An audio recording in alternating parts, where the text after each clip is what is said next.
If the first game breaks, we'll get you know it up, put on more speed. Protect our kickers, our quarterback, our lead, our ball game. All obstacles, block, cut, sides, through the games after this win in. First year again, we're here for the first minute. Can everybody keep it up 6 minutes? Rocky Top will always be. Just look around. You got the mountains. You got the most beautiful city in the whole entire country. The university is absolutely, looks like it's out of a storybook. It's just beautiful. People are incredibly genuine and extremely nice. It's just a place that obviously I'd want my kids to go to school. And it sells itself. You don't have to sell anything about this place. You just got to get them here. You know, the old field of dreams. Yeah. Build it and they will come. It's already built. Doesn't have to be perfect, ain't gonna be perfect. We go compete for 60 freaking minutes. All right, enjoy the opportunity, enjoy the environment, and then go play our butts off, play for one another, and have a hell of a lot of fun. Everybody got me? Yes, all right. We have some examples in our room what the gold standard of linebacker play is. And when you think about that, just with the history and tradition of this place, you think about Al Wilson.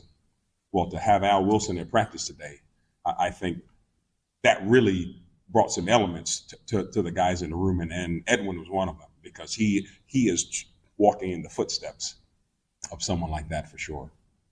No team can really stop us. Like, you can't handle what we have. Like, even like the amount of rotations, we're gonna be so fresh off the field. We got Big O, Big E, Jackson Moy, we got Bryson Easton, Omar Norman Lott, we got Dave and Hobbs, and then that's just the interior right there. Them 6 guys on the interior that's gonna be rotating. And then on the our edges. Like, y'all see it, man. You see who we got, man. We got James Pierce off rip. Come on, dude. Can't even plan for him. We got James. We got Caleb Herring. Bro, come on. Yo, Caleb is the dog. We got Jason Jenkins. I'm telling you, he's a sleeper. Jason Jenkins is a sleeper. Don Bailey for sure. Tyree, we got dogs everywhere. So it's like you can't really plan for us, honestly. But you know what? Let's talk a little Vols. That is not me trying to take any shine away from the phenomenal channel Talking Vols and my guy Boogie Bentley runs. So shout out to them. But let's talk a little Vols here.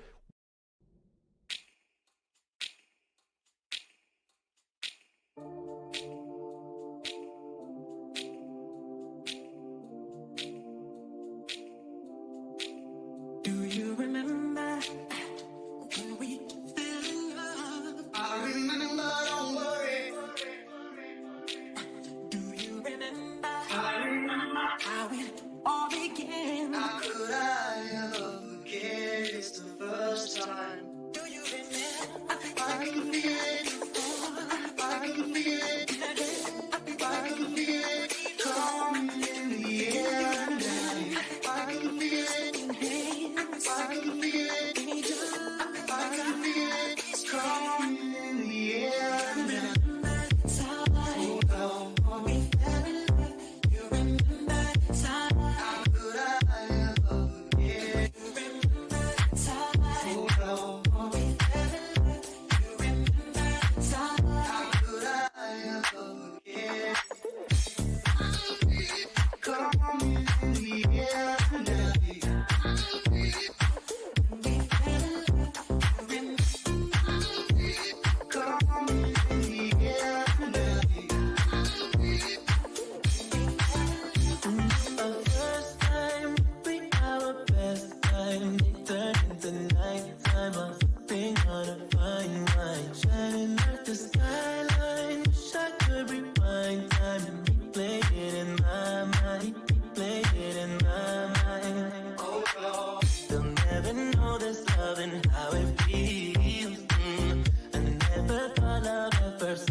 Welcome to the Talkin VAWLS Network. My name's Boogie Bentley, joined by Coach Jay, Coach Rice. But tonight is your night. This is the fan call-in show. You guys are going to have an opportunity to jump on here, hang out, talk whatever you guys want to talk about. You want to talk about recruiting?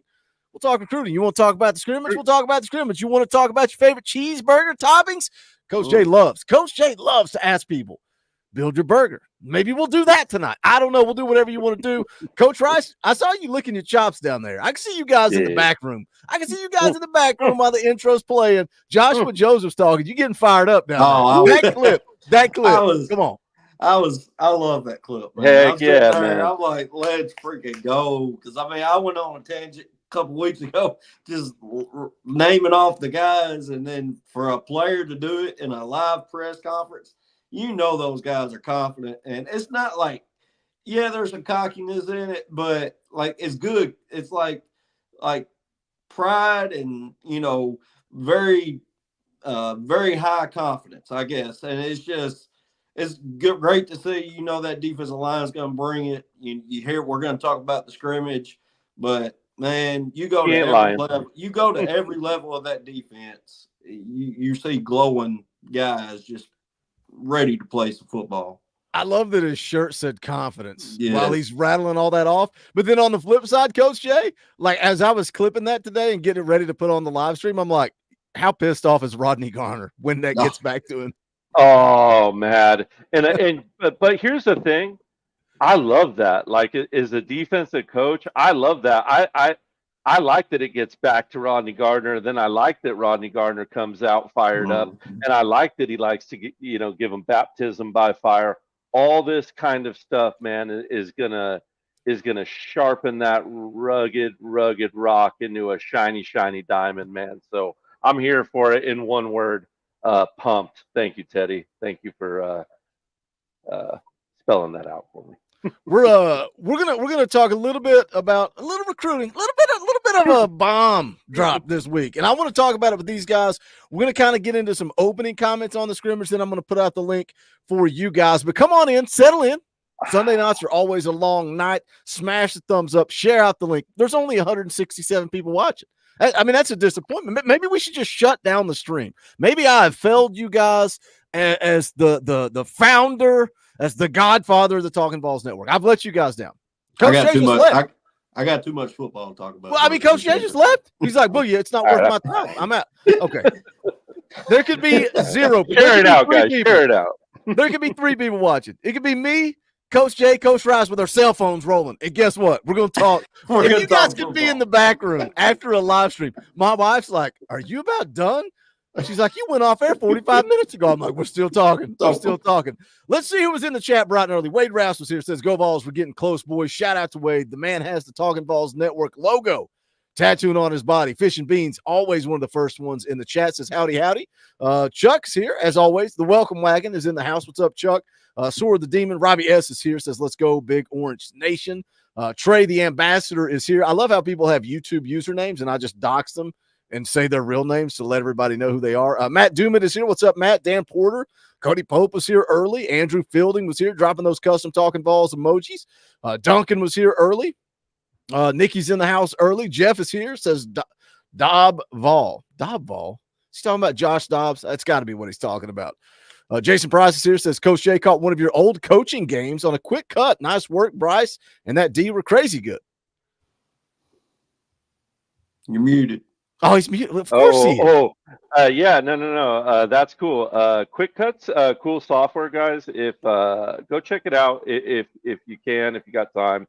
It's a high school film software. So shout out there, and thanks for the compliment. That brought a smile to old Coach Jay's face. Thank you. Let me jam through some of these real quick. Foul Ming's been a member for 29 months. That's a long freaking time that Foul Ming Media has been hanging around here. Says Orange Lock. Yeah, we're going to talk about an Orange Lock here in just a second. Shout out Foul Ming for 29 months of support. Kenny Davis been a member for 22 months. Marcus has been a member for 26 months. Says GBO. Shout out Marcus. We appreciate you, brother. Logan Martin been a member for 10 months. Dirty Ducky for 8 months. Old Smokey for 21 months. Guys, think about joining the channel. It's $1. It's $1. But also, if you want to come on this show every Sunday night from now until the end of the season, we go live 7 p.m. every Sunday, and it's your show. We're going to send out the link to Talkin VAWLS Elite and Higher. That's $9.99 a month. If you don't want to give that much, you can give $1. That's all it takes.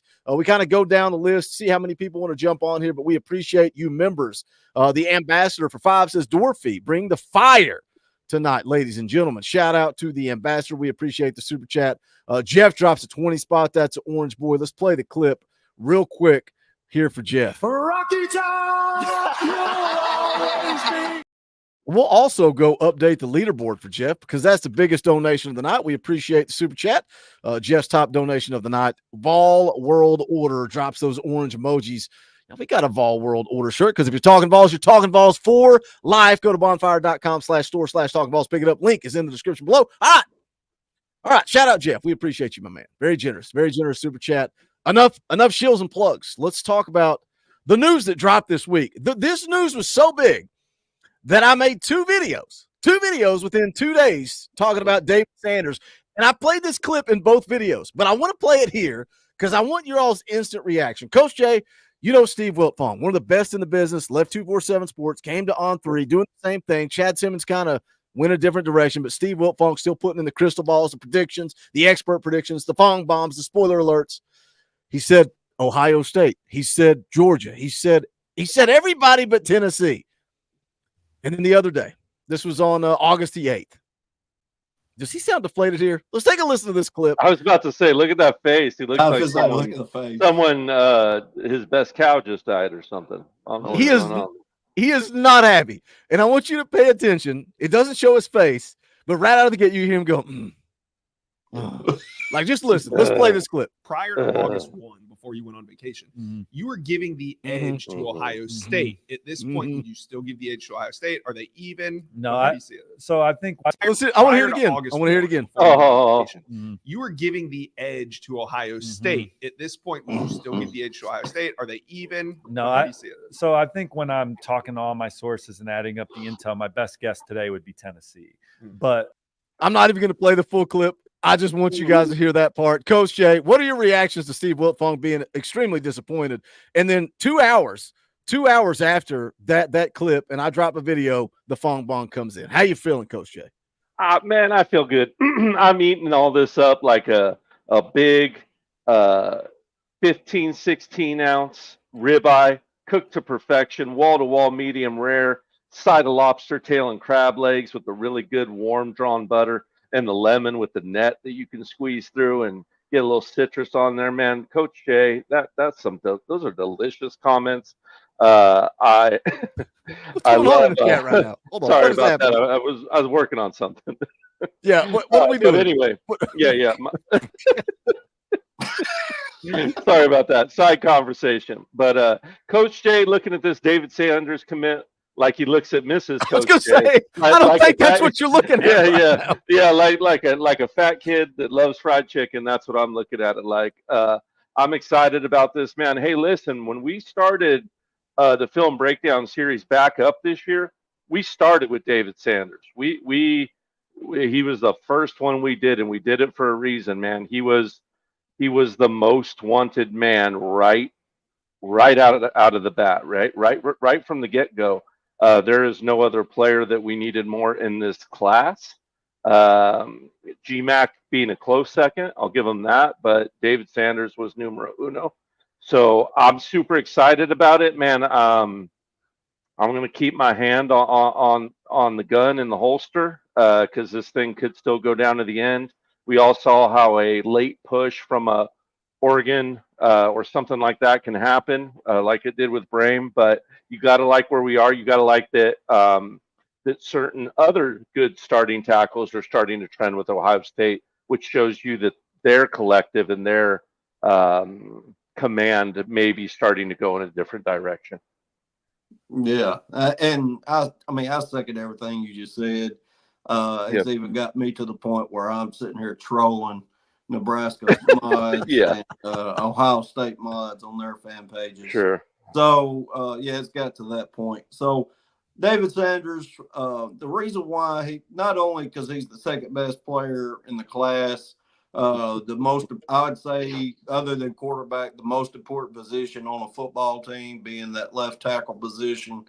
And another reason why he's so important because we missed so early in Josh Heupel's tenure with guys like Francis Malgoa and Lucas Simmons and Ramel and a couple other guys in the class before, Seaton, and Jordan Seaton last year, even though I think we all, got lucky there missing out on that because that's been a mess ever since. But it's just with him more than likely committing to Tennessee next Saturday or this Saturday coming up, it's just we've talked about it. Boogie said it a gazillion times that he's the cake in this, like he's the whole class. I mean, you don't want to put that much pressure on a single dude, but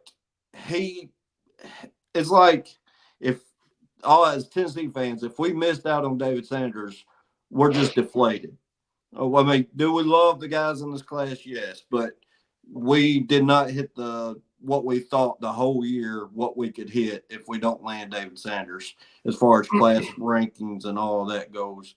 And we know how important getting David Sanders is to protect Nico and G-Mac and Jake and Faison, because this dude's going to be around for 3 years and he's going to go be a top 5 draft pick because that's how good and how much potential he has once he gets developed up on campus. Hey, Coach, about this. Well, go ahead, Coach Jay.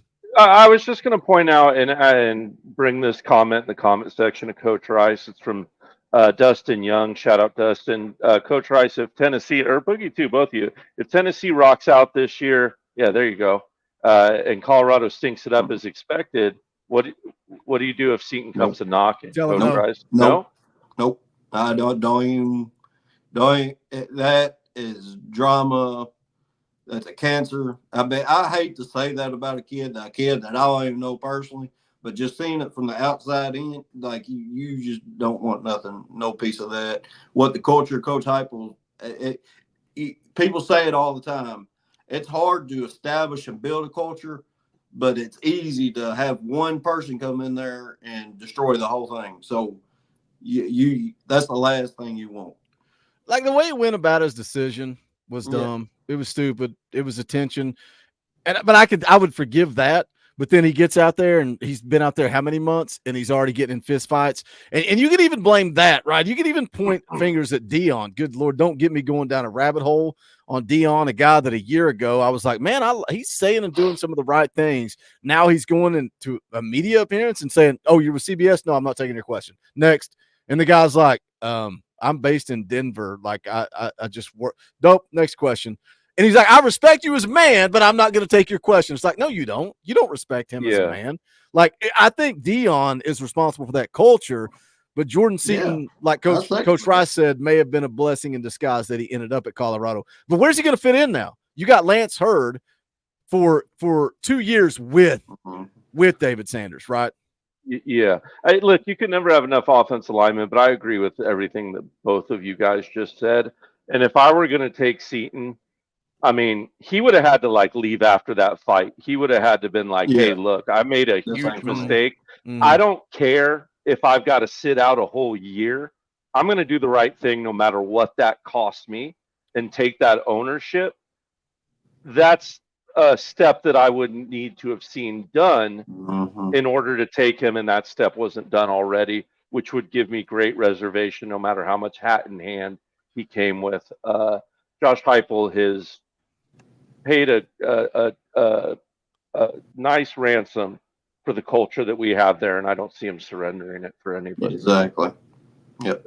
I'm going to go ahead and put the link out for Talkin VAWLS Elite and Higher. It's on the community tab on YouTube. You go to the YouTube channel, go to community, and it'll be right there pinned to the top, the link if you want to come on, because we're going to start talking about the scrimmage here in just a minute. I think that's the big thing that everybody wants to talk about tonight. But the question that I wanted to pose to you guys, because, Coach Rice saying what I've been saying is that David's the cake. Like the old, that was a weird, like that. I pat myself on the back. Everybody says, oh, the icing on the cake, the icing on the cake, the icing on the cake. I never felt that way about David. I felt like he was the damn cake. Like, I feel like if you don't get him, people are going to say this class of 25 is a disappointment, no matter where they end up, no matter who you sign, even though you got Utu and you got G-Mac, and you got all these guys.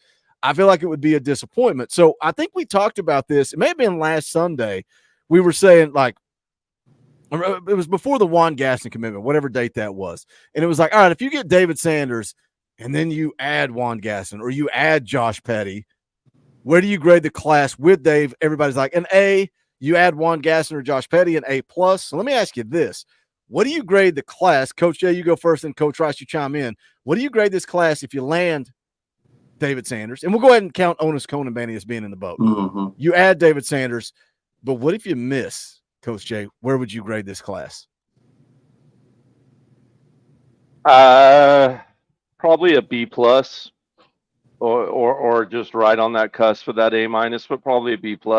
It would depend on Conan Banny. I still truly believe that we're going to have that mid-year commit that steps up out of nowhere this year that, is a kid that's developed all Arian Carter, all Nathan Laycock, and I'm sure we'll get in him a little bit later today too. But I think we end up with that player once this team gets rolling here, and maybe one on offense, one on defense. But I would say, anywhere from a mid B to a low A-, depending on how the chips fall after David Sanders. But with David, I think a high A, not quite an A+. But once again, it depends on how some of those chips fall, like I think. So we'll see. Yeah, and I'm going to go with B-. No, I'm going to go B, regular B, if we don't land David Sanders, just because that's been, and I may even go B-, because it's getting to the point where if you don't land that top elite outside tackle that we've been trying to get the last 4 years, and we keep missing and missing and missing, it's so frustrating when that's the epicenter of the class. That's what we've talked about, is that makes the class. It just feels like the whole class is missing at that point because you don't land that elite left tackle or right tackle that is so important to a football team. Yes, you can put around it. And it's not like last year where you had a couple five stars like Jordan Ross and Mike Matthews to go along to after you missed on Jordan Seaton. That's it's not the same. You got Utu who's a high rated interior offensive lineman. You got G-Mac in the boat, but to me personally, I the whole time expected to land G-Mac because he's an in-state kid. If you're doing what you're supposed to do, you're going to land those guys that you want to get. So, but if you land David Sanders, with Conan Banny, I agree with Coach Jay. I think during the season, you don't see as many decommits and committing to somewhere else as you did back in the day because of the February signing period. But I do think we do bring in one more guy that is kind of off the radar right now. Who that is, we don't know. But I do, after Conan Banny commits, I do think we at least get one or two more guys to this class, which would get it to 24 or 25. Probably going to drop a video tomorrow. I got issues with the Jeep. Did y'all know a Jeep has two batteries? It's got a battery and it's got an auxiliary battery. No, and the auxiliary battery, you would think, oh, that's a backup, man. It's just like a back. No, it runs the start-stop button. You cannot start your car without it. And Advance Auto doesn't replace it, so I've got to take it to a mechanic tomorrow to fix that. So I got all kinds of stuff going on tomorrow, but I will try when I get back home, probably around lunchtime, maybe a little after. I got a video coming about a potential flip, and it's not Isaiah Gibson. Wink, wink, nod, nod. You know when I do that, people think that I know that David Sanders is a Vol. People, that's why I made the video this morning. People think that I know. People think it may or may not be true. Don't that believe I know, a word he says, everyone. Don't believe that I know word David this Sanders is a guy Vol. says. I'm just saying, keep your eye on Isaiah Gibson. But there's another guy that I've got my eye on that could be a potential flip. A little birdie, a same little birdie that was in the stadium for the scrimmage that a lot of people thought was Eric Kane. By the way, the media was banned. The media was not in the scrimmage. I got another little birdie that has some VIP access. And right before the scrimmage, my message was going off. Hey, Boogie, you got your notepad out? He said, you got your ears on? I told my wife, I told Mrs. Boogie, I said, I almost said his name. I said, he just messaged me and said, "You got your ears on?" She goes, "I don't even know what that means." Coach Rice, please tell me you know what. Hey, yeah. but Yeah. Rice Colby, Coltrane, you got your ears on? Come on. Did you grow up watching the Dukes of Hazzard or not? Yes. Yes. Oh, Jason's confirming. I've got a problem. Yeah, it's. I've got a buddy that's a mechanic. He said they're doing it to make you come back to the dealership. That's the whole reason they do it. It's like it's a nightmare. So, but he's a mechanic. He said, "Bring it in. We'll take a look at it. We'll get it fixed." All right. Why am I talking about my Jeep? Oh, because the video tomorrow. The video tomorrow will probably come around lunchtime, 1:00. Little birdie in my ear, Stan Boogie. Wanted to keep an eye on. He didn't say Isaiah Gibson. I think I know who you're talking about. We'll talk about it after we go off air. Yeah. All right. Let's add the boys. Let's add the boys here, and then I got to throw something to Coach Jay. Shout out to Wade for jumping on. Wade, show him your tattoo, brother. What's up, Wade? Show him that tattoo. Look at this man. I've seen it live and in person, guys. I've seen it in all Coach its Jay done glory. seen it. Yeah, Talking balls. He done seen it. I love it. College Shout out football to fan Wade. also in the house. No, I was just gonna say, man. Anyone have a chance to come out for the Bama game? Definitely hit me up, man. I love meeting y'all. It's always great to be able to meet Vol family. So good stuff. That's it. Yeah, it'd be a shame if you lived on the East Coast and you come hang out for the Talkin VAWLS meet and greet for the orange and white game. Yeah, you get free plane tickets, bro. Come fly out next spring game. Next year. Spring game. Fly out. You can stay with me. We'll ride down together. All right. Great. I couldn't do it last time. I had a prior commitment. Anyway. On the USC yacht. Let me catch up with you guys in the chat.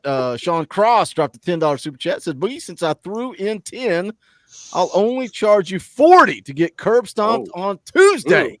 Borat said it best. Your sister's the number 4 prostitute. Is that what he's saying? Yeah. My sister is a prostitute in all of Tennessee. Just kidding, Boogie. Great show as always. Sean Cross, remind me. I'll give you the discount. Hey, $40. You know how many people tell me they're going to beat me on EA Sports College Football, and then they show up on Tuesday and get embarrassed? 8-2 versus the chat. But Sean Cross, I will see you Tuesday. I was thinking, man, I need to hit up some of these players that have been on the channel that are all playing the game and get them to come hang out on Tuesday and play. Carson Perdue said, "I love my Jeep, but yes, the battery shite is expensive." Oh, this is not the confirmation that I need in my life on this Sunday night.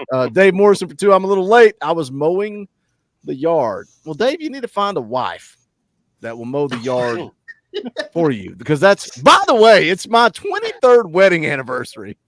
So don't ever think that I asked Coach Jay to do something that I wouldn't do, because I told Mrs. Boogie we're going out on Saturday night because I'm going to come to the Talkin VAWLS Network on Sunday night. All right. We're caught up with the chat. Everybody. Yeah, I know. Yeah, I did some research. I know where it's located, but I don't even mow my yard. How am I going to replace a battery? Let's talk about this scrimmage. I'm going to kick it off to Coach Jay. Shout out to Sports Banner for jumping on. College football fans in the house. By the way, college football fan, how long have you been watching this channel? A while. It's been years. Because I did not recognize your name when you popped in last Sunday. I was like, oh, this guy just wants to come on the show. You weren't a member, and I was like, I've never seen that name. And then you're like, boom, I'm Talkin VAWLS Elite. I'm coming on the show, and we had a great time talking football last week. So we did. Appreciate you. I've been watching for a long time. Well, I appreciate you jumping on, man. I always love people that jump on these fan call-in shows and add something to the conversation. Let's throw this one to Coach Jay, because Coach Jay was retweeting this. And by the way, to my other co-hosts, Dauber, Coach Rice needs to learn this. Well, she tags me a lot. Tag me. You guys got to tag Talkin VAWLS if you want something to be seen. I thought I did. No, you did. I'm talking about Coach Rice. You want something to be seen. Coach Jay, I know you tag my personal account. You tag my personal account. You got something you want to talk about, tag Talkin VAWLS. I'll retweet it. This is Coach Jay, you let's walk us through this. Why did you want the Talkin VAWLS family to see this? I mean, there are a couple things that I noticed out of the gate. Number one is, and I'm sure we're going to get into it, we had 3 out of our 5 offensive linemen in there, starting offensive linemen, or was it 2 out of 5? Maybe 2. Maybe 2 because Hurd was out, Spraggs was out, and Carrick was out. Yeah, Spraggs was there. I thought Spraggs was out. No, Hurd, Campbell, not Spraggs, Campbell. Yeah, Hurd, Campbell, and Carrick. I don't Yeah, think Lampley's yeah. starting at left guard. But both your tackles out against our defensive line is a death sentence, really. And that's good, guys. I'm here celebrating that. I'm happy about that, but still good seeing him get a little work in here. Coach Jay has a birdie or two also. So this is one of Nico's touchdowns. I know he had one that's kind of been written about as well that came back or should have been a touchdown. But you notice how Also quickly to he Ethan just Davis. yeah, also to Ethan Davis. A big pass or two to Brazil as well, is the way I understand it.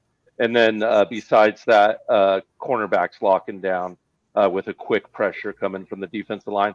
But I really like him popping through the first two wide receivers, throwing a pump fake at the second one, and then hitting the third one, the tight end, over the middle. Beautiful play. I feel like we didn't really see that big tight end slant very much, or post, or was that a post or a skinny post? That looked like a seam. It looked like a looked seam like route to me. seam or Yeah, but you can't yeah, tell yeah, because yeah. the angle makes Yeah, it hard yeah, to it's tell. kind of hard to tell. It looked like a skinny post, but it dang well could have been a seam. He looks off the running back, looks off his Z wide receiver, and then hits Ethan Davis. But I love that, man. I loved hearing that there were picks by Nico in this I know one for sure. I don't know if it's been confirmed if there was a second, but I can sit here and tell you guys, I don't know about Heupel and Halsey and them, but I can tell you about his high school scrimmages. It is encouraged to take giant risks in Coach P's offense. He'd always say, keep taking chances, make mistakes, have fun, or you don't grow. He'd always have a quote on the board before each scrimmage. I had a picture of it on my phone, so I'll read it really quick. But it's, if you take no risk, you suffer no defeats. If you take no risk, you win no victories. And that was always Coach P's message going into a scrimmage. So hopefully that was somewhere in the back of Nico's head, because that's your time to take those chances. And it sounds like he was under heavy duress in that scrimmage. So I like it, man. I like that he was seeing some live bullets. I like that he was seeing things flying and able to get a little something done, even if the sledding was a tough road to hoe. Yeah, no. What's up? What's up, man? He has no clue. He's just catching up with us now. I ain't just catching up with you. I'm looking at all this other stuff. I got like 5 screens going, and y'all are up above the camera. So Brad's famous. Brad's Talkin VAWLS family. By the way, shout out to Brad and his son. Can I say it, Brad? Can I spoil what's going to happen if it happens?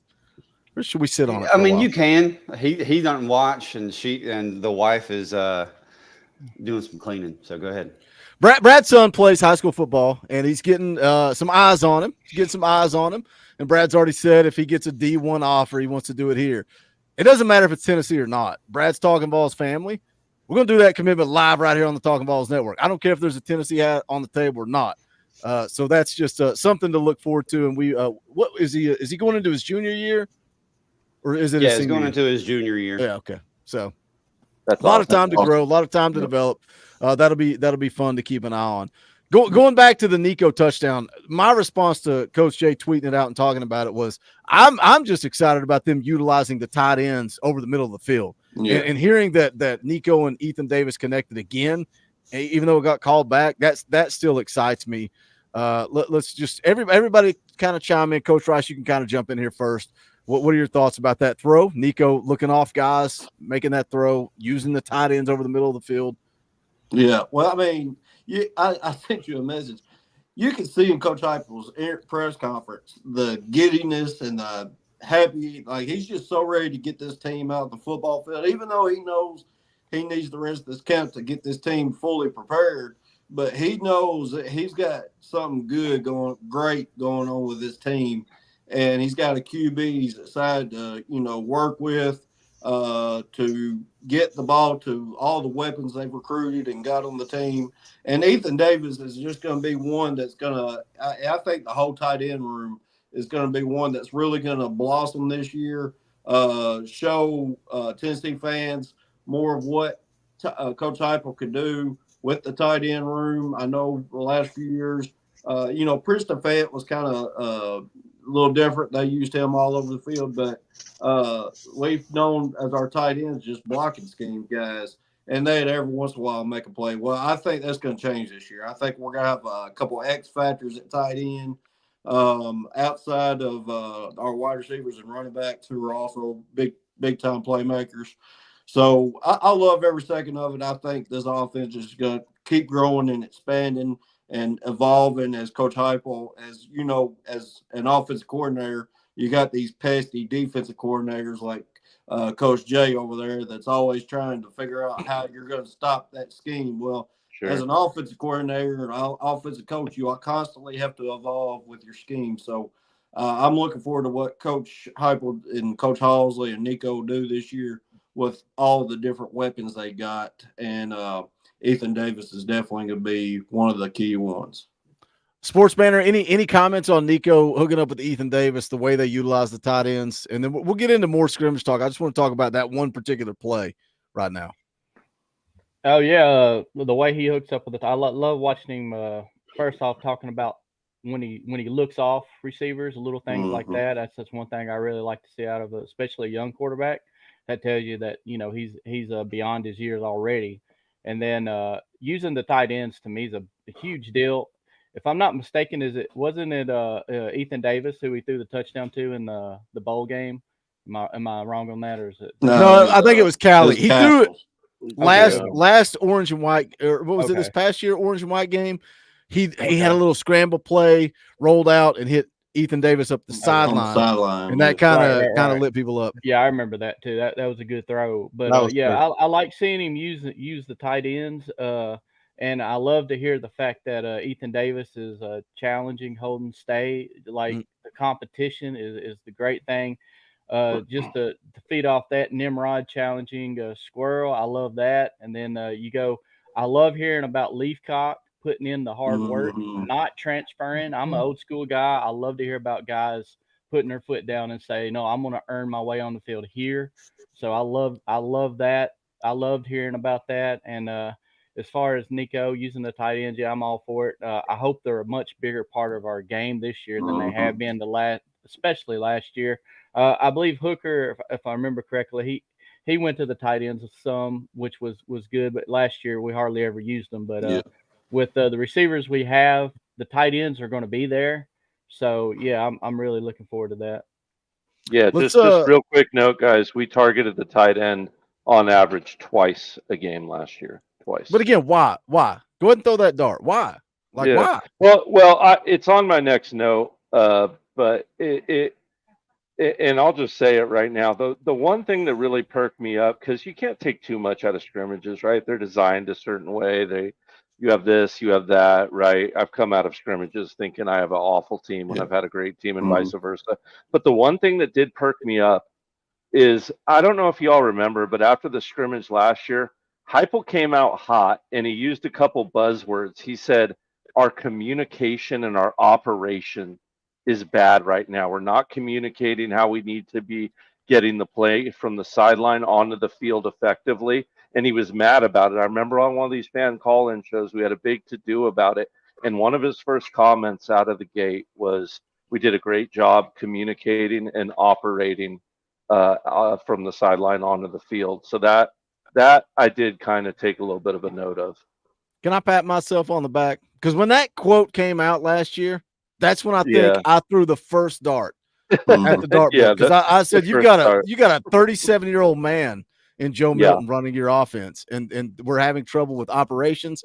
That's a freaking problem. Now we got a redshirt freshman, and we're talking about how smooth it's all running. I thought it was funny that Heupel was like he's talking about the iPads and the helmet communication. He's like, well, the coach has got to figure this out. Us boomers got to figure out how to run this iPad on the sideline. The players ain't going to have an issue because they've been dealing with it through high school. Let's pull up. Let me pull up another, and I can't play the music on this because copyright, but let's take a look. We'll watch through some of the highlights here, and just we'll just kind of let it play while we talk here. College football fan, what were your takeaways from the reports you read, the clips you've seen? What are your takeaways from scrimmage number one? Well, and this is something I want to add about the press conference. It just seemed like Heupel was calm, cool. He wasn't. It just seemed like he was happy. Like he's excited for this team, and that touchdown throw that was awesome. I loved it. What about you, Wade? What were your takeaways from scrimmage number 1?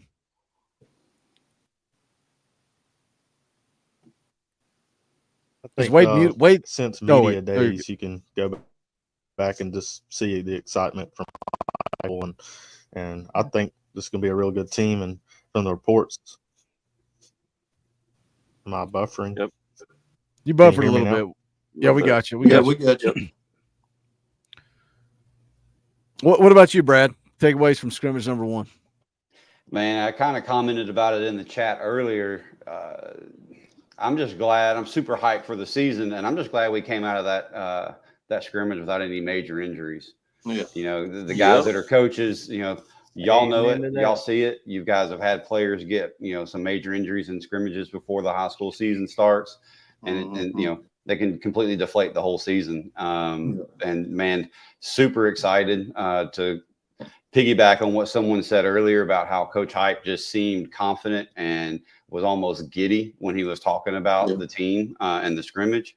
Man, I have so much trust and so much faith in this particular coaching staff, more so than I have in, you know, geez, the 30 years I've been a Tennessee fan. So I'm super excited. I think the scrimmage was beneficial. I think it was a good learning experience for the young guys that got an opportunity to get in there and show some of their talent. So I'm excited, dude. I'm hyped up. I can't wait. And Coach Jay, that Alabama game, I'll be there. I'll have my boy with me. We'll have to. Oh, I can't wait. I can't wait. I still owe you I want to shoot it because you shot me a video and I have a really good note. I'm going to shoot a little video of what I'm talking about and send it your way. So that'll be coming that'd be great. before long, Brad. I promise.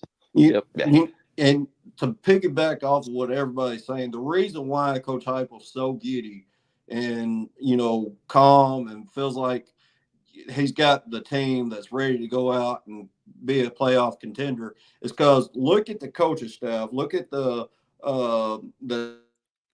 team. You have Newby there. You have everybody coaching. You have whole coaching staff other than the wide running back coach and the linebacker coach. They've came in, but they've seemed to have gelled right with the rest of the coaches. And then the players. You don't have very many players transferring out other than maybe a coach going to them say, hey, we're just going to go a different way. It's not them leaving because they're disgruntled with the team or anything. It's we have a team that has culture. They're driven, they're ready to play for each other. And me and Coach Jay talk about all the time the brotherhood that a great team has. You go win a championship, it's just you have most championship teams. In fact, I will say all championship teams have that chemistry and that brotherhood. And that's why Coach Hype was giddy, man. Yes, he's got some ballers out there, but he knows he's got a team that loves each other and want to go compete their asses off for each other. And they're going to go do it each and every Saturday, 120% every time. I've seen a couple of people talking about this in the chat. One of you guys just brought it up. Brad, I think, just brought it up. Jason brings it up, talking about the injuries. Are they banged up? Is the staff building depth? What are they doing? Like scrimmages, it's weird, man, because every coach has a plan going into a scrimmage. Is it seeing if Deshaun Bishop or Peyton Lewis is going to be that next man up? Is it you know, Will Brooks at safety getting the start? Is it Christian Harrison? I thought it was funny that Christian Harrison got the start at star, but you guys listened to the Coach Heupel press conference. Boo Carter was the first name out of his mouth when they mentioned the Jordan Thomas injury. So that's every coach has a plan. They're trying to figure something out. They're trying whatever it is that they're psychopaths. Look at these two idiots over here. They're nuts, and they've got a plan going into it. Go ahead, Coach. Boo not starting could have been as simple as Coach Heupel or Tim Banks wanted to see how Boo would react not being a starter. Like that's the kind of stuff you can do in scrimmages. That's what makes it great. It can be third and 8, and I'm not calling a play to get a first down. I could be calling a play because I want to see how Sham is going to seal off this linebacker if I run a trap right here. There's just a million different things that go on in a scrimmage like that. So, you want to take them with a grain of salt and make sure they're out there flying around. Are we getting people healthy? I think we are being cautious. I'd be worried if maybe we reach that third scrimmage and we're not, seeing some more of our frontline guys out there. Maybe then I'd sound it off. But this is a little early in the game, especially for some of your more senior guys. Yeah, like Dylan Sampson, a guy that got a ton of run last year. He's a guy that you've got confidence in. Minor knee issue. I think he's going to be fine. Larry Johnson, Lampley, Mays, Spraggs, and Davis were your starters on the offensive line. So that means no Lance Hurd, no John Campbell, no Andrej Carrick, Brew McCoy, Arian Carter, Keenan Peely, Cam Selden, all set out. Like there are some of those guys that concern me, but I played a clip on the day after video when I recapped the scrimmage of Heupel. Like he laughed. He laughed when they asked, well, are you worried about these guys? He's like, because he knows what he's doing. He's the mastermind. He's got the plan. He knows what he's up to. But let me throw this out there to you guys. Brad, you can chime in first. Are you worried about a guy like Lance Hurd? Because to me, he's new to the offense. He's a little heavy because he did have the offseason knee injury. Is he a guy that you want to kind of get some trial by fire, get him out there, give him some run? Or are you like, Lance Hurd's going to be fine? I'm going to take the easy answer and say I think he's going to be good. A guy like that, coming in as highly rated as he was coming out of high school, who he was backing up to down in LSU explains why he, wasn't playing down there, right? I'm not worried about it as much right now as I would be, say, 4 or 5 games into the season, right? And we're going, oh man, he's still kind of held out because of his knee issue or this, that, and the other. But I can't express it enough how much I go back to the trust I have in this coaching staff. They've given me zero reason to not put my trust in them for what heck, Boogie, you see it almost every one of your videos, right? Go Big Orange and hype we trust, right? Yep. You started a cult of your own in the comment section, by the way. I mean, I started out as a joke, but dude, I actually believe that crap, right? This coaching staff, even with some of the changes that we've seen over these first 3 years, they just don't seem to miss. Now, I know they've made mistakes. I know there's been some, plays that they'd like to have back too, right? Through these 3 seasons. I mean, what coach doesn't, right? The 2 coaches above me on the screen will testify to that.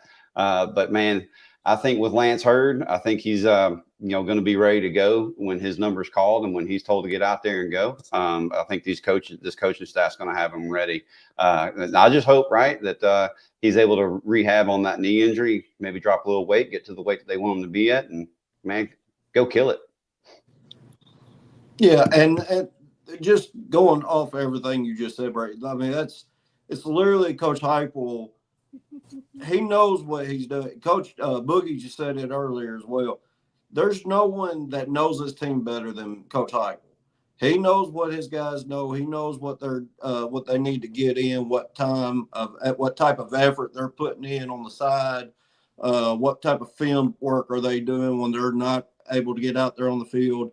So John Campbell, Hurd, Dylan Sampson especially, I'm not worried about them. I would even AP for Valquist, he doesn't even seem worried about Hurd. I think it's just they're making sure he's fully 100% ready to go scrimmage-wise coming off of that knee surgery before they just throw him into the fire. Because we've talked about it. He's going up against the best D-line in the country.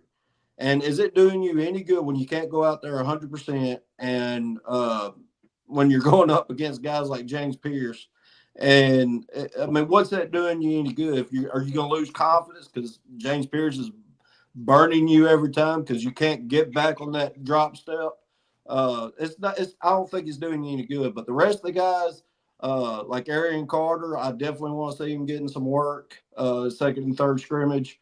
I can't remember who Keenan Peely. That's another one that I'm not really worried about. I'm not worried about Keenan Peely because they both look smooth and warm.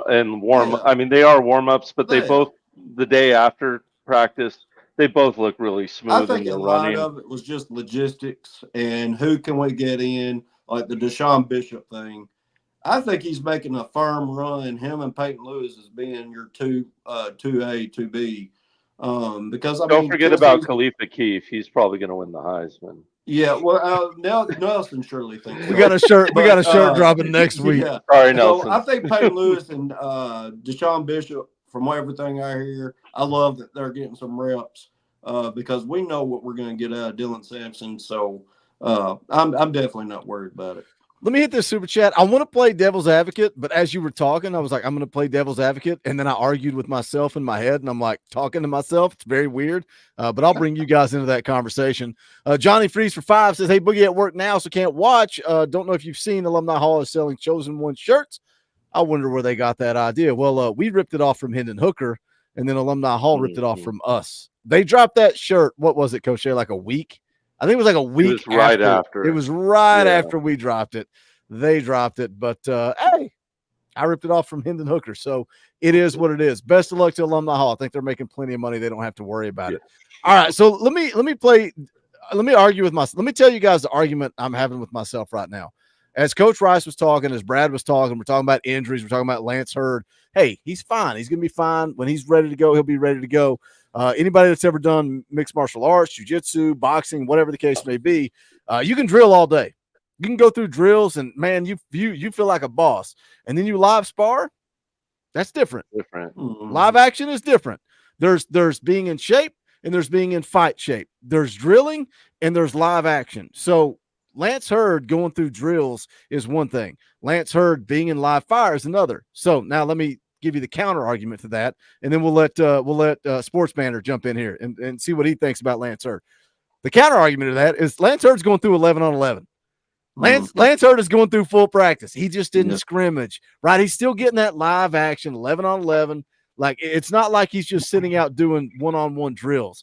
Yeah. He's going through 11 on 11. Banner, are you worried when you see that Lance Hurd didn't practice, or that John Campbell didn't practice, or Andres Carrick, Brew McCoy, Aaron Carter, Keenan Peely, Cam Seldon? Do any of those names worry you at all that they didn't practice?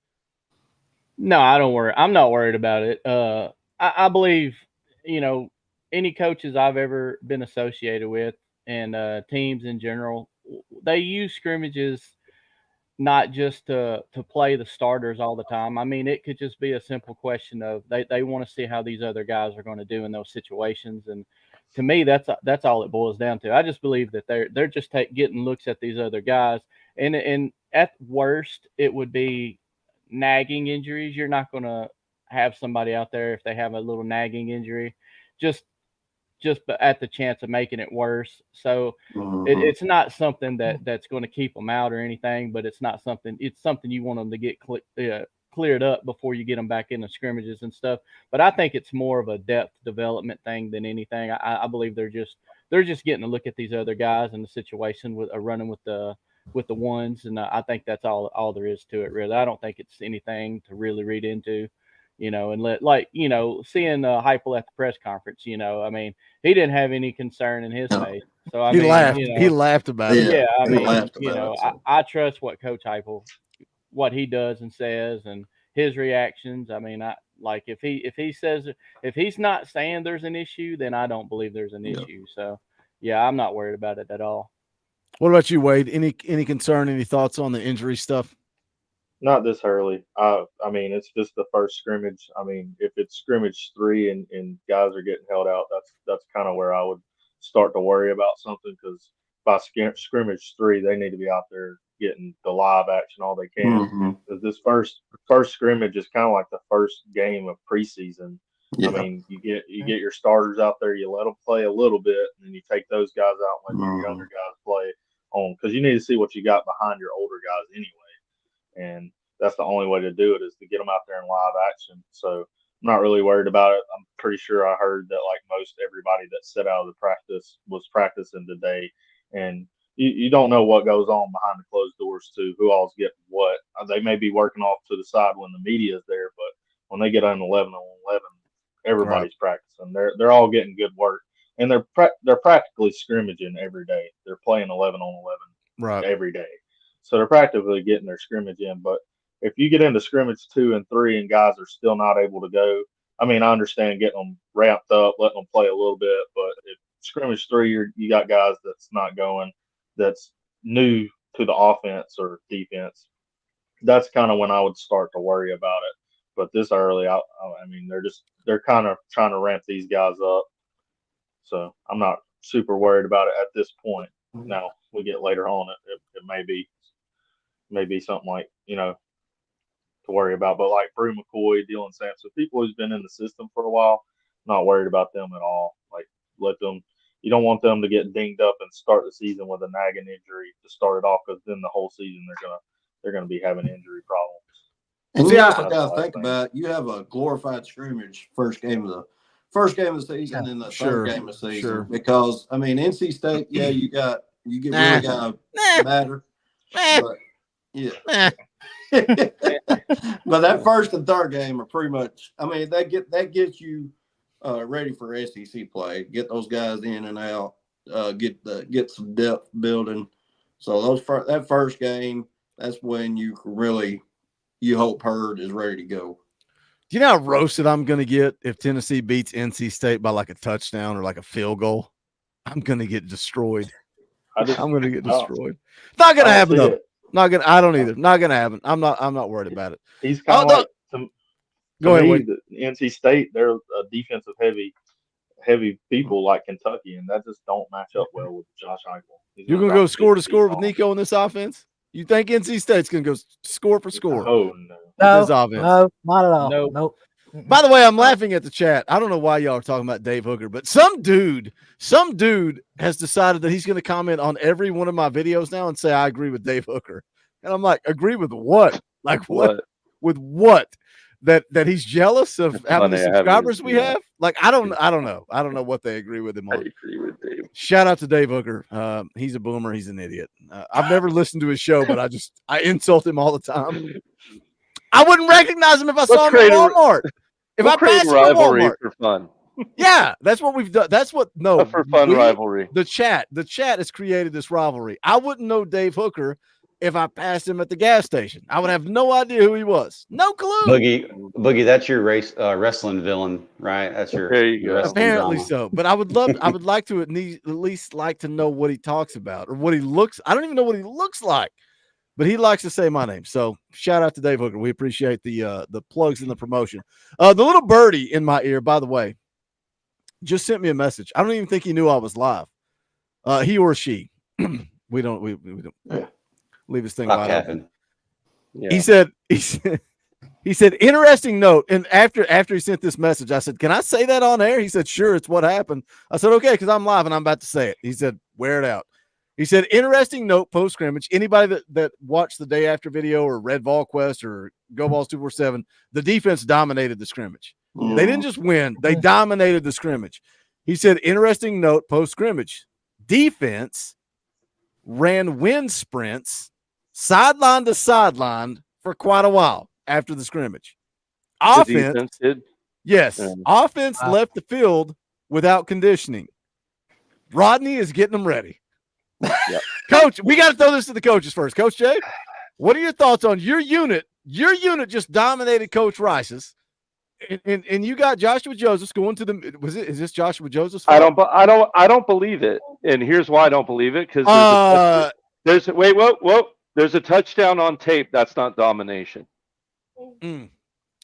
Well, proof's in the pudding. Proof's in the pudding, and we know about at least two of them.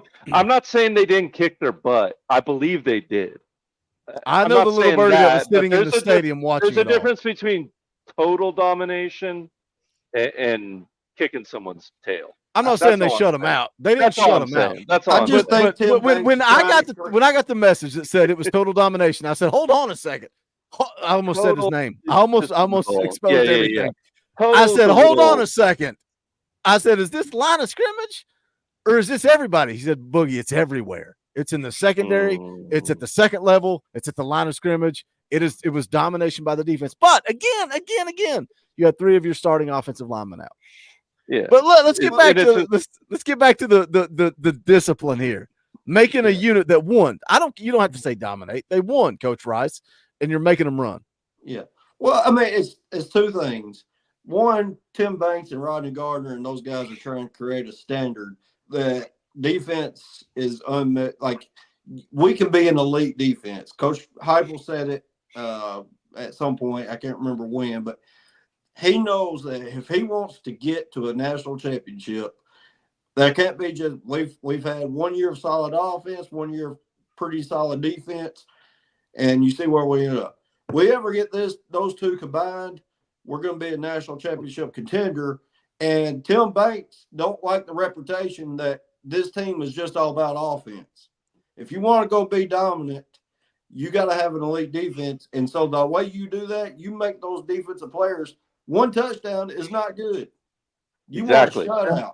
And Yes. I know Coach Jay, being the defensive coordinator, if he's disappointed if he gives up 7 points because he put those guys, and those guys know where to be to give them the best opportunity to go be in position to go dominate the field.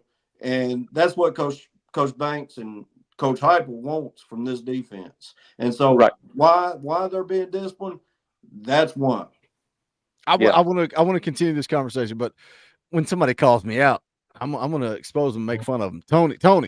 Tony says, Dave Hooker, Sports Talk Jay, you're all idiots. Yeah, you idiot. I bet you won't read this.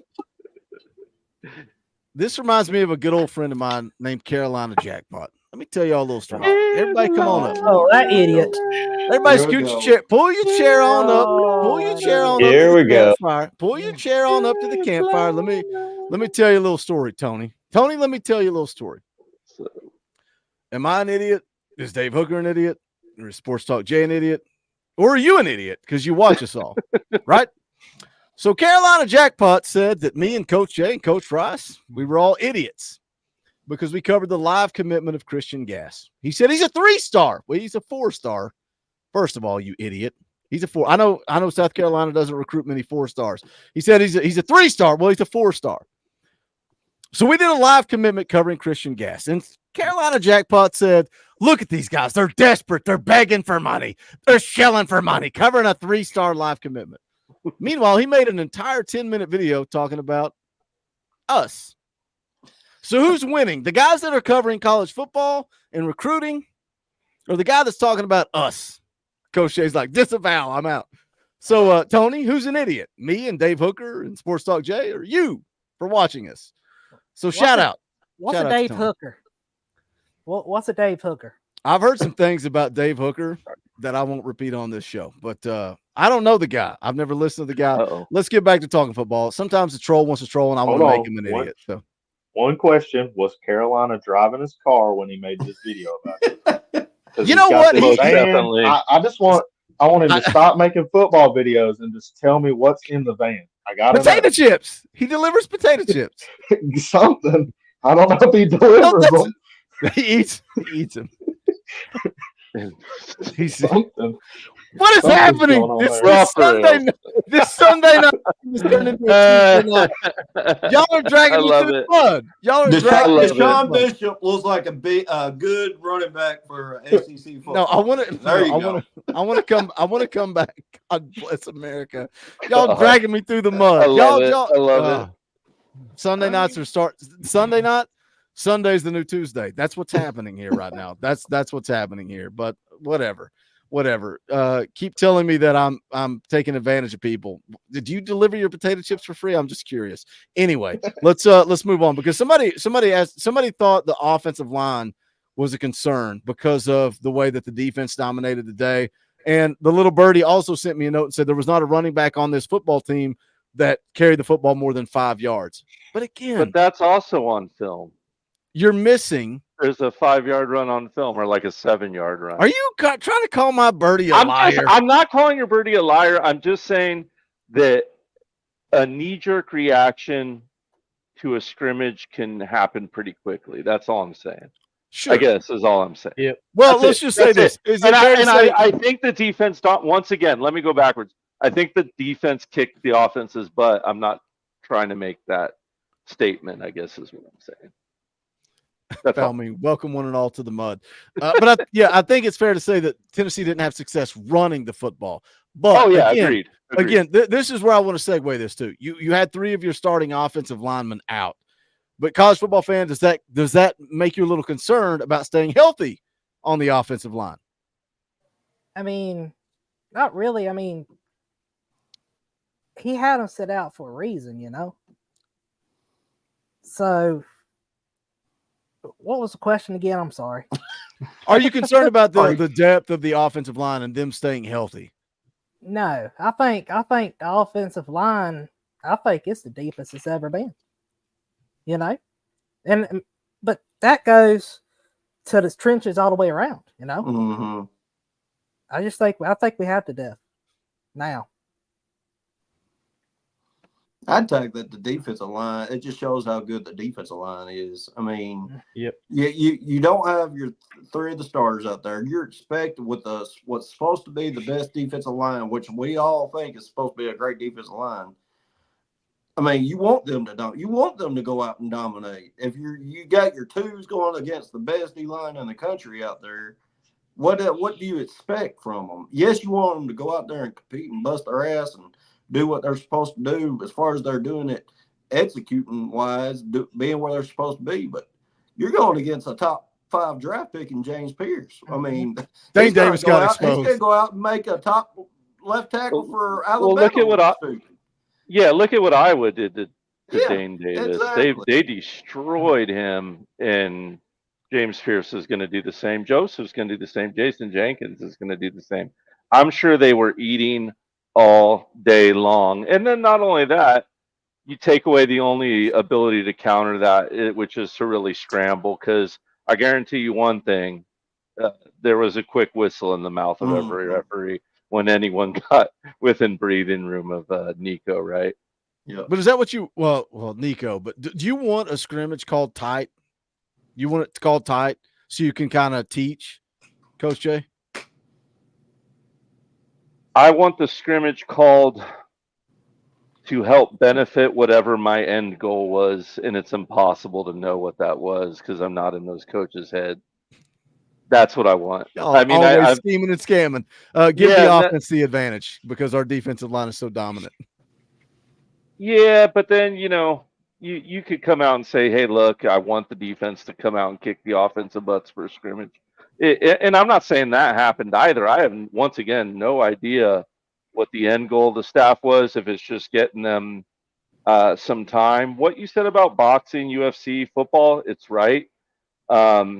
But I also don't believe scrimmage is a way to show live bullets either. I think a game is the only way you get that in football. You just can't replicate playing your own teammates like it is playing another team. It's just different when you got an opposing team in there. It just is. So I think it's good, though. I think it's good that both the offense and the defense have teachable moments. And I think the main thing about any scrimmage is just making sure that you're getting it on film and fixing the mistakes that were made on the field. That's the main goal of any scrimmage, really. Let me hit this real quick. Jenny Johnson becomes a new member of the channel. We appreciate you, Jenny. Thank you for the support. You guys can do the same. Hit the join button. It's $1. It's just $1 a month. We appreciate the support. You guys, I say it all the time. It gets old. Is it Coach Jay just yawned? Dig my plug. I did. You did. You poor me. The one time he stuck and muted himself. I've been called an idiot, and now I'm Coach Jay's yawning during my plug. But shout out to Jenny. We appreciate your support. I say it all the time, but this channel wouldn't exist without the members. I don't get the opportunity to make videos every day. I wouldn't be doing a Monday morning stream with Kaner, a Friday morning stream with Coach Jay. None of that would exist without you guys. So if you like the content, the channel, the community, whatever it is you like, think about hitting that join button. Just $1. That's it. That's just $1. But also, Talkin VAWLS Gold. Talkin VAWLS Gold and higher now has the link. So it's on the community tab. You guys can go check it out. If you guys want to come on, talk about this scrimmage, talk about the expectations, whatever you want to get into, and then some quick shills and plugs, go to bonfire.com/store/Talkin VAWLS. This is a freaking hot seller. This thing is flying off the shelves. We have sold more of this. It's maybe Buck Fama. We're selling a lot of these because maybe you guys are all closet wrestling fans because you're Talkin VAWLS for life. VWO, Vol World Order. I've also seen an orange one. I've seen an orange one in the wild. I don't know that this is the exact Tennessee color, but it's close. It's close. It looks good. I got the black one. It looks clean. Love the design. Looks just like a NWO shirt. So go check it out. If you're Coach Jay on the West Coast, you can get this tank top. You can show off the guns. If you're cold, if you're freezing, you can get the hoodie, whatever you want. Premium long sleeve tees. We got these Racerbacks, Mrs. Coach Jay. That's all she wears. That's all she ever wears is those. We got these muscle tanks, 3/4 sleeve, whatever you want. It's there. Bonfire.com/store/Talkin VAWLS. We also got this Cruton with Boogie and the coaches. Like we do some Cruton streams. You guys want to rep it? It looks like kind of similar to the Coca-Cola logo, allegedly. If you're in the chat, you never talk, you never say anything. We got lurker merch for you. You're a lurker. You don't say anything. You don't talk. You don't hit the thumbs up.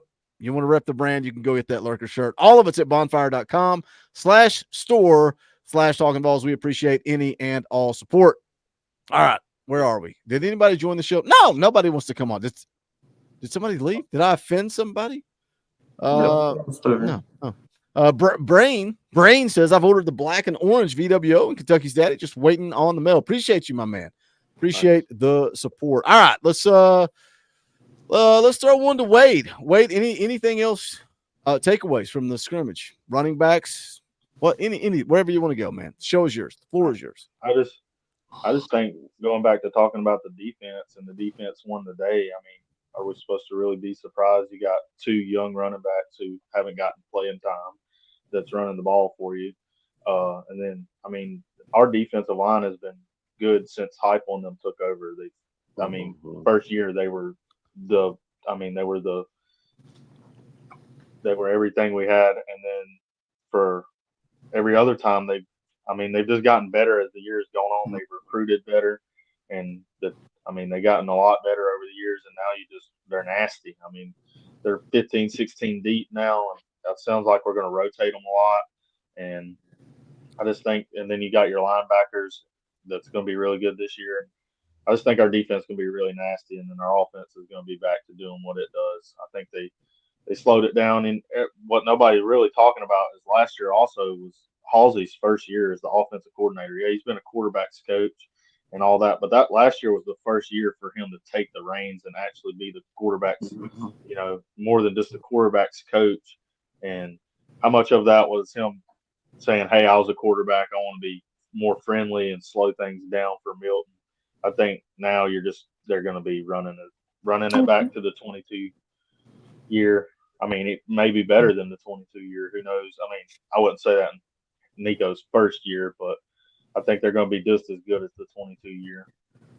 So, and then the defense is going to be the best it's been since we've been here.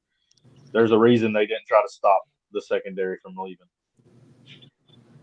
They let them go. By the way, the little birdie just texted me. He was like, Coach Jay's an idiot. He said, Coach Jay's stupid. He wasn't there. He didn't know what he's talking about. He said me and Coach Jay about to throw down. I'm gonna fight him like a what's it called? The 1800 spider. So watch out, little birdie. But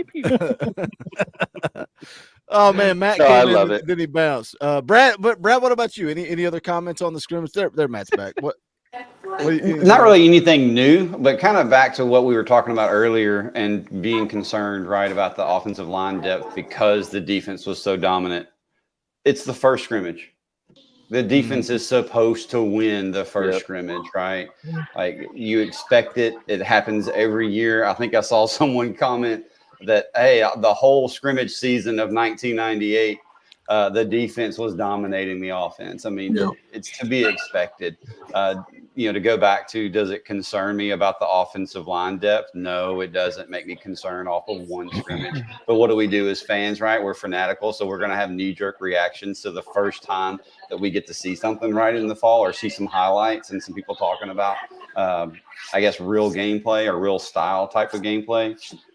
So, no, I'm not concerned. That's kind of my big takeaway. I'm not concerned about, any really thing about the Tennessee football team right now. Now, if we start hearing people dropping off like flies, right, with injuries, then you start getting concerned. But they're doing a good job of managing the guys on the team, right, that are maybe a little nicked up, or maybe they're veterans. And kind of like in the NFL preseason, you're letting the younger guys play, see how they react to situations, like I'm sure Coach Rice and Coach Jay do to their guys. So I'm not concerned. I think, again, you guys have seen me jokingly in the chat, but I wholeheartedly believe that this team can go 12-0 this year. So right now, the stuff that I'm seeing is just encouraging me even more for that. Well, the other thing I'd add is like the defense, they see this offense day in and day out. So they're naturally going to have an advantage. When you go play an opposing team, they don't see this offense day in and day out. They don't prepare for the tempo, the different space and everything that Tennessee's defense sees from the offense day in and day out. So that's natural for the defense, especially on Tennessee's defense, to be a little more prepared and know what's coming. But when it comes to August 31st, when that tempo is going, you see guys all out of place, it's because their defense hasn't played this defense day in and day out. Coach Rice, how many times have you had to get on a defense before I tell them all the time. because they weren't giving you an honest look and jumping your plays because they know what's coming? And I'm not saying that happened either at the scrimmage, but I guarantee you he has. The time. Especially at a smaller school when you got guys playing both sides of the ball. All they got to do is see a formation, a certain motion. They're like, here goes the ball this way. Stop give me a real look, because the other team's not going to know what to do. So, I mean, that's all from junior high all the way up. Matt, would you be concerned maybe if the offense would have went out there with backup running backs, backup linemen, and torched this defense?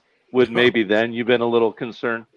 Oh yeah, I mean, if that would have happened, for sure. But obviously it didn't. Now it does make you encouraged if your backups are that productive. But we've talked about it for weeks now, and I think it's the thing that we're going to see continuously with this defense.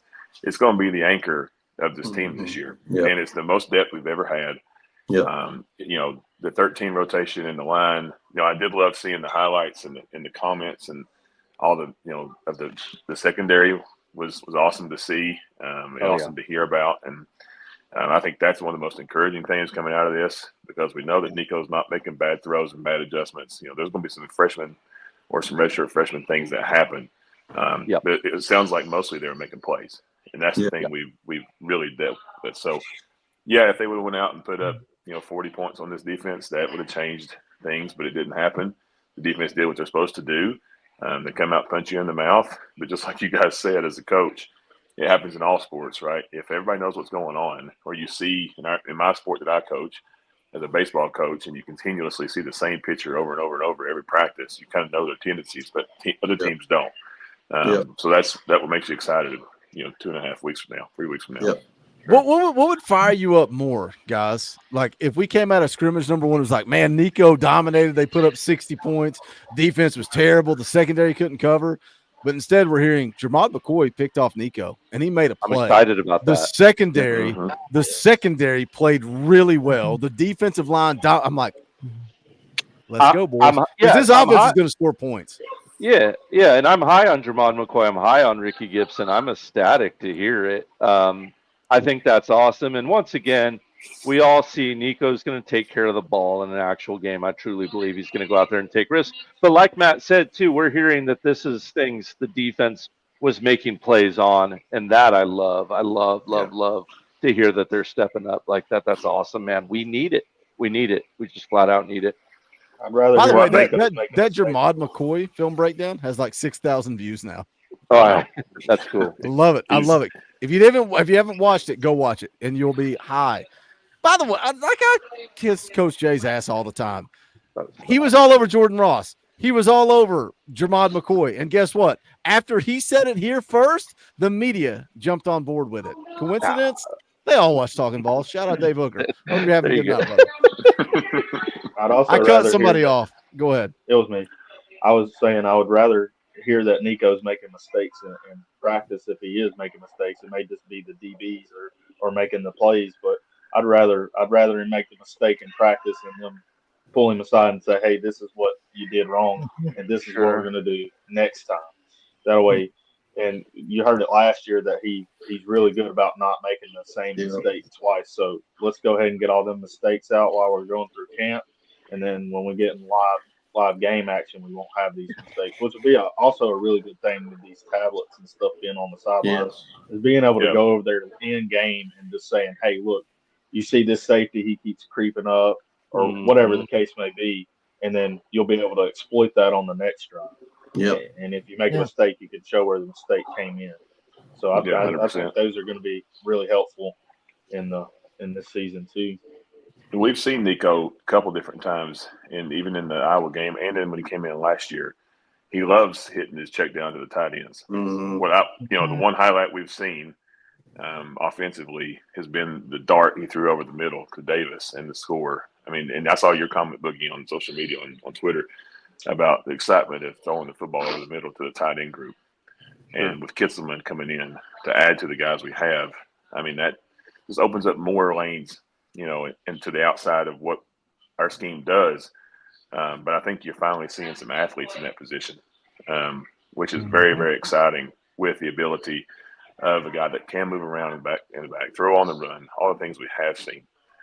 So, any Tennessee quarterback, and we've seen that even with Joe last year, is going to put up points. But just like Coach Jay said in the last time we were on, just how frustrating it is to see what he missed last year. I don't think we're going to see the misses. So you talk about the excitement level. Is there higher than a 10 on a 1 through 10? I don't think so. I mean, it's up there for sure. The tight ends caught 9 touchdowns last year too, even though they wasn't targeted that much. They still had 9 touchdowns. It's open. It's there. It's there. It's just you gotta have the quarterback that's going to throw it to him. How many did Nico throw? How many did Nico throw to the tight ends? 3? I have no idea. I think it was 3. He hit his first one was to Castles. Castles twice. Castles. I think he threw all 3 to Castles. I think he threw 3. So we had 9 the entire season. Nico played in 5 games, and he threw 3 of them. And I believe that's part of the reason why we struggled in the red zone. They wasn't using the tight end near enough. So, or the quarterback run, like Coach Jay, pat on the back. I keep kissing his ass, but 100% against Iowa. Yeah, I know there was a comment in the pancakes and bacon thing, saying that really Joe and Nico had the same statistics throughout the year. And to me, I didn't see that. I mean, to me, I saw, like you said, Boogie, he was 100% in the red zone. Did he throw for maybe less yards? Sure. But, he's taking what's given to him, didn't have an offensive line. And like we heard from Joey Halsey, hey, look, it was vanilla for Nico in that bowl game. And guess what? That offense looked like our offense all year, which begs the question, it was vanilla, or the answer. It was vanilla for Joe all year. But people want to blame Joey Halsey for that. I almost want to praise Joey Halsey and Josh Heupel for saying, all right, this is our guy.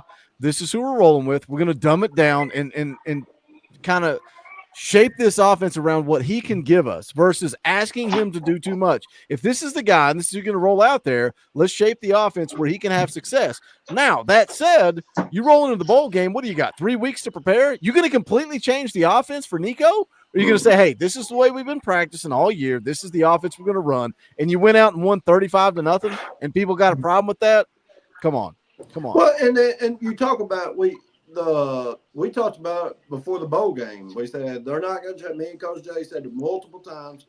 They're not going to change all of it. It's just impossible to do. You can throw a couple things here, a couple things there, but you're not going to overhaul the offense of what you did all year to match the schemes of what you got. What you're going to see this year, you're going to see more of what you saw in 22, where you saw all 50 yards wide, all 100 yards lengthwise being used. You're going to see motions. You're going to see space being used by running backs, tight ends. You're going to see wide receivers coming from the outside to the middle, tight ends going over the middle. It's going to be more of what the Tennessee offense, of what we all as fans love to see, that high-scoring 40 points a game, and that we're going to have a dominant defense to put this offense and great field position. So I personally think we're going to score more points a game than we did in 22. And that's I agree just with you. That's a I 100% lot. agree that's with going to you. be tough for sure. I mean, Yeah, with the time, with the new rules, the new clock rules, that's tough. Yeah, That's I think tough. the defense You're gonna is have the more game changer. opportunity though. Yeah, me too, You're gonna have Coach more Rice. opportunities. I think the defense gives you more possessions. Yeah, Exactly. You got to great look at spots. the In great 22 spots. season. Our defense gave up a lot Yes. of points, and we won a lot of shootouts. There'll be a lot more 3 and outs this year. I think you're Yes. going to see, even the return game is going to be really good this year too. You're going to see that as well. But go back to the comment you talked about changing the offense. We did see them enter, a little bit, and that was Nico's running game. We didn't see Joe run except for design runs all year long. Maybe the rollout against UTSA, there was a couple more that he ran. But they gave him the freedom to run when the freedom for the pass wasn't there. We didn't see that with Joe at all. The one concerning piece to your piece, Boogie, was like having to dumb it down for a fifth-year quarterback and a third-year guy is the thing that. But to their credit, if they understand that, then yeah, you give the staff credit. It's just we hope we don't have to enter that position again, and I don't think you're going to see that with the next crop of quarterbacks coming into this class. Yeah, if you're a leader, you want to put the people around you in a position to succeed. Like, I don't bring Xavier on to do a recruiting show because he's not going to be able to talk recruiting, right? Why would I put him in that position to fail? If you know what you've got and this is my guy, we're rolling with Joe Milton. Why would I call plays that I don't think he's capable of running? And now you can come at me and say, well, if he can't run it, then why in the hell would you not roll Nico out there? And that's the argument that we're never going to know. Is it loyalty? Yeah. Is it trust? What is it? I don't know. But that's in the past. That's in the past. What happened. Nico redshirted. He's a redshirt freshman, and we're off to the races. So none of that matters. But I do think that this coaching staff tried to set this offense up for Joe to have success. Dustin's in the house. What's up, Dustin? What are your takeaways from scrimmage number 1? The notes, the news, everything you read. What are your thoughts? Yeah, well, just riding off of what you guys already started when I jumped in is I still think there's wrinkles in this offense that we haven't seen from any quarterback. I remember when Heupel first got brought on. If you watch some old Missouri highlights or some UCF highlights, there's still a lot of wrinkles.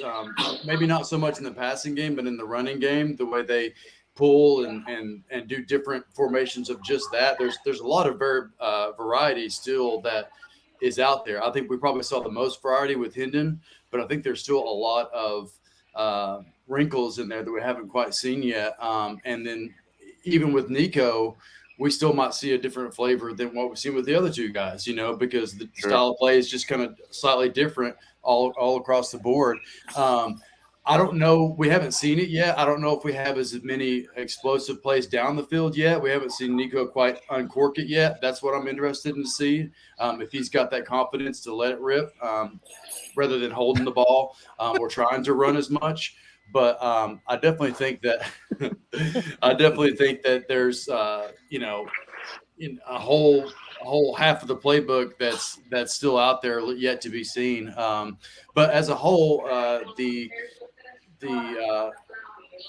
positive side of what I've heard from from the first scrimmage is that that the secondary wasn't getting lit up as much as we thought. Heard there were some drop balls and stuff like that in practice, but I think just to know that it wasn't completely one-sided one way or the other is a good thing, because as they say, iron sharpens iron. Yeah, absolutely. And I look, you have to smile because I truly believe Nico's deep ball is the best part about his game, and I think we'll see that this year at least. And hey, it was high school, so high school's high school, right? You can throw it out the window, but at least if it translates, that was the case. And yeah, someone asked about the interceptions again. No, I'm not concerned. Nico is the only Tennessee freshman quarterback to not throw an interception in his bowl game start. I think he's like one of 41 to ever do it. So he's going to take care of the ball. And then Heupel's system is pretty good at allowing for us not to throw interceptions anyways. Yep. So I think it was just a product of, being under duress yesterday. And then our DBs, man, stepping up, If you made a looking play, you better, made a and play. being under Yeah. duress. Yeah, Let's heck go. yeah, Let's go. That's awesome. I'm here for it. Yeah, when the coach is complimenting on you having tight coverage, that's when I'm like, okay, there's obviously some speed back there. We're not having too much blown stuff, and like Coach Rice said earlier, you're like, these guys are seeing it every day. I just mean that, like, I think there's a different pace. We only have a small sample size, right? We only have that one game, but the way there was a little bit of some patience in there. There wasn't as much, one read and then trying to bomb it down the field. He was looking for something to open up, it looked like, or run. So I think it might look a little different at first until he has that confidence, or depending on who we're playing, how they're playing us. I think we'll see a little bit of everything is what I'm hoping for. And one thing I'd like to add, just real quick, the timing of the QB, his QB and the instinctual plays, I think we're going to see better than because we got on the Joe all the time last year about reading the defense slowly. I think Coach Heupel knows Nico's going to be able to make those reads. That's the reason why you're going to see the middle of the field open up this year. And you're going to see the deep throws, like Coach Jay said. He throws an awesome deep ball. The reason why he throws an awesome deep ball because he knows the timing of when to throw it. He's got to hit them in stride, not 100 yards down the field being all late. He's going to hit them about 40 yards down the field where he's already passed the guy in stride, and that way they're in stride getting Tennessee touchdowns and not trying to make a adjustment to the ball like we had last year. Yeah, well, and one last thought, and I'll pass it on to somebody else. But if it's not there, I think there's just such a interesting patience and calm to Nico that he's not going to, scramble or not know what to do and hesitate, like you said. So it's a good problem to have. And talking about those long balls being on time, being on time for the deep ball, right, takes it from being a 50-50 ball to catching a guy in stride, like you said, Coach Rice. Just, I mean, think about that Squirrel White catch against South Carolina. Yeah, late. That was a 50-50 ball, right? That was a 50-50 ball and a heck of a catch. That was not throwing on time. No. And how many? You think about how many did you actually see last year? Where Joe Milton hit the guy in stride, compared to the year before when you saw Jalen Hyatt catching the ball in stride. That's the reason why he had a monster year, because Hendon Hooker dealt the ball on time and accurate, and that's what wide receivers love to see. I mean, that's what they want. Yeah. With the mix of that tight end game coming in too, with Squirrel and the squat, I mean, my goodness, what kind of year could he have this year? I mean, that's our outside threats are going to be better than what they've been too, but Squirrel comes in as, you kind of overlook his season last year, but he had an incredible season. Led the team in receiving, and nobody talks about it. But he was sometimes the only option they had.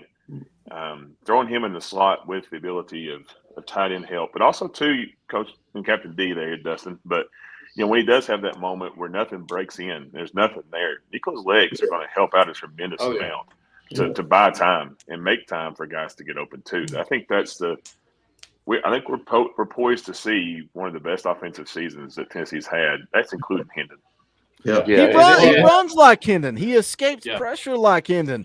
But his eyes, Coach Jay, where is his eyes? I say it all the time. They're always downfield. It's going to help those slots, those tight ends. Look, even the cornerbacks, when you got to worry about a quarterback that can scramble and take off on you or design runs, all of a sudden it makes the slant harder to defend. The RPO bubble harder to defend.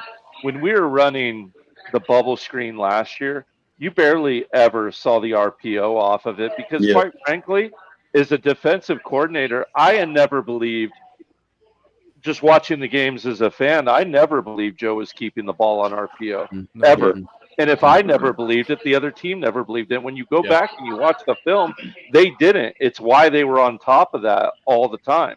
But I have to believe that when Nico runs that run-pass option, he's going to keep it a couple times. It's going to give them a lot more to think about. They're going to have to play a little bit looser and keep a closer eye on him. And I think it will make them multidimensional and be fun to watch when we get our whole offensive line started. You guys are a little worried. Hey, Boogie, can I jump in and make a comment to some comments I'm seeing in the chat? Roast them, Brad. Hey, Show us your best boogie. Roast him. Roast him. Brother, if Gaston Moore was as good as you're trying to say he is in the chat, Joe Wait, who Milton is wouldn't it? have started last year. Who is it? Put him on blast. Yeah, Michael Chandler Keaton. I think. Oh, there it is. All right. Go ahead, Brad. Keep going. Again, like I said, if Gaston Moore is as good as you're trying to say he is, Joe Milton wouldn't have started. Yes, Gaston Moore shows and looks great in practice, looks great in the last 2 orange and white games I attended. He is not the starter for a reason. I appreciate your enthusiasm to the kid, but brother, he is not going to replace Nico. Nico is the starting quarterback. He knows this offense. Couldn't beat out Milton. He's a future coach. Yeah. That's what he is. I 100% believe that. And I think, like, look, I'm not trying to praise the guy and act like he's QB1. He's a blessing in disguise in a day and age where you're that middle quarterback, right? You've got your guy, you've got a middle guy, and you've got your incoming guy, like a Jake or like a George or whoever. That middle guy is always going to be like, hey man, I'm Taven Jackson. I'm out. I'm never going to start here. I'm out. You don't have that guy that's going to be like, all right, I'm coming to Tennessee and I'm going to be the backup and it is what it is. No, they're out. Whereas that's a dude that knows the offense and he can be efficient. He can come in like we talked about it a week or two ago. Like Nico's helmet pops off. Who's coming in? Him or Jake? No, he's coming in. Yeah, he's coming in. But Jake is already pushing. Like Jake's getting some praise right now. Jake's going to be QB2. Now, if it's in the first few games, I think it won't be Jake, but yeah, I agree with you, Brad. Yeah. Like, if Nico's got to come out for a play, it's going to be Gaston. Yeah, If Nico's got to 100%. come out for a quarter, it's going to be Jake. 100%. 100%. I agree with that. I think Gaston could go on keep us our head above water until Jake gets his bearings about him. Yeah. Kind of like what Joe was to Nico last year a little bit, because if you listen in last year, it sounded like during fall camp Nico just wasn't ready yet, and then as the season progressed, he got ready pretty quick. But I think that's kind of what Gadsden would be to Jake. He's just gonna come in for a couple plays if he had to for a helmet or something like that. But if it's long term, it's gonna be Jake. Yeah. Well, and then you think about it, Coach Halsey's up in the press box. Well, who's down the field with Nico? Not Milton. Guy's name just left. Gaston Moore. Yeah. He's right beside him. He's right Yeah. beside him when he gets off the headset. They're going to be on the headset looking at the iPad that they can use now. Well, Gaston Moore's going to be right there beside him coaching because he knows it's not. Yes, he's not near as talented. Don't have the he knows he's not QB1, but he knows he can help this team win. Gaston will be an analyst next year. Yes, 1,000%. 1,000%. He'll be an analyst next year. Gaston's the reason they didn't go anybody out of the transfer portal. Exactly. Yep, 100%. He's the Well, depth. Gaston's the guy that knows Kirby offense. Connell of Vol football. There you go. Yeah. Well, There you yeah. go. Well, and we kind of heard this same kind of thing last year, but the difference was also Joe was supposed to be, this great practice guy, but then couldn't translate to the field, and then I think just based on what we've seen and what we know, Nico is the gamer, so that's really the difference. But it is a blessing, like Boogie said, to have somebody that if something does happen and you got to have some substitutions, that you have somebody that's not just completely green, that can at least operate the offense efficiently and, still keep some momentum going. And it also helps you got Mr. Super Senior himself at center. Right. Oh yeah. yeah. Man, I was listening to Coop's interview after practice. On the Dave Hooker show. Yeah, I love Dave Hooker. I love Dave Hooker. If any of you idiots ever want to come on the show, let me know. And you idiots can come on here with me. I love Dave Hooker, and I love Coop. Man, he's such a good dude. I couldn't find anything that was clip worthy, but man, he is such just a fun guy, man. I love listening to Coop talk. Just seems like a good old boy. And then he got up from the chair. He's like, "Oh God!" He's like, "Bro, you're 24. Let's pump the brakes. Like you're not in that much pain. It ain't like me trying to get up out of this chair after a 2-hour stream." Speaking of 2-hour streams, we got to wrap it up. We're an hour and a half into the thing, hour and 45 minutes into the thing. We're going to be live on Tuesday night, EA Sports College Football. I dare somebody to come challenge me. 8-2 versus the chat. 8-2 versus Pretty the good chat. record. That's pretty good. That's pretty Pretty good. good. Getting a lot of. Pretty good I record. see a lot of trash talk. Hey, I see a lot of trash talk. Boogie, you got Liberty this week. By the way, Coach Rice, you need to come. Hey, bro, you drop in. You're like, hey guys, love you. Peace out. I can't. I got my son on Tuesday night. Oh, is that what it is? Because okay. Coach Jay's always lurking, and then when it gets late, they're like, Boogie, we'll pay $150 if you let Coach Jay come on and play. So I'm like, I told my wife after, I'm like, I'm hanging out with my boy, and I give him the StreamYard link. Me and Coach Jay just hanging out, talking, shooting the bull, and I'm paying bills, and it's fun, man. Like we have so much. We had some good. Me and Coach Jay had 2 like down to the wire games last week. Like he won one, I won one. Good competition. They were good. I dare you guys. Come hang out Tuesday night. But then again, Wednesday night, 7 p.m. Eastern time, we'll be going Talkin VAWLS live. I've not even lined up a guest. Maybe we'll just do a regular Talkin VAWLS live. I think Sports Talk Jay maybe next Sunday. I got to hit him up, see if he wants to come on. He's an idiot, so I'm sure he's got nothing to going on. Maybe Boogie, Sports Talk Jay, and Dave Hooker, the Council of Idiots, will be right here on the Talkin VAWLS Network. You never know. You never know. We're all idiots. We're all idiots. That's what I've heard, allegedly. But all kinds of fun content coming your guys' way, and then we're right around the corner from kickoff. Post-game shows, tailgate shows, all that fun stuff. But we got to wrap it. Shout out to Coach Jay, Coach Rice. Shout out to College Football Fans, Sports Banner. Brad, I got to tell you, man, you represented tonight. You always come in here and you're kind of quiet. Tonight you brought it, man. That's what I love is when you guys bring the energy. So shout out to Brad. Shout out to Wade that brought it. Matt, it's always a good time. Captain D, post-game show specialist coming up. He'll be hanging out with post-game shows. All right. Love it, Wade. I did talk about Carolina jackpot tonight, but that's all right. I'm an idiot. Hey, don't forget to clip that and put that in the intro. There you go. I try not to talk about that, moron, but sometimes you guys drag me through the mud. Sometimes y'all drag me through the mud. I'm talking about the tattoo. Yeah. What are friends for? About Wade's tattoo. Wade's tattoo's epic. I've got to match it. I got to bring that energy. I got to get a tattoo. They can go to bonfire.com and buy my tattoo on shirt. They can.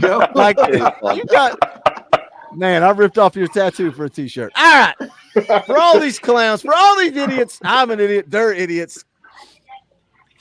Sports Talk Jay's an idiot. Carolina Jackpot's an idiot. Go Big Orange.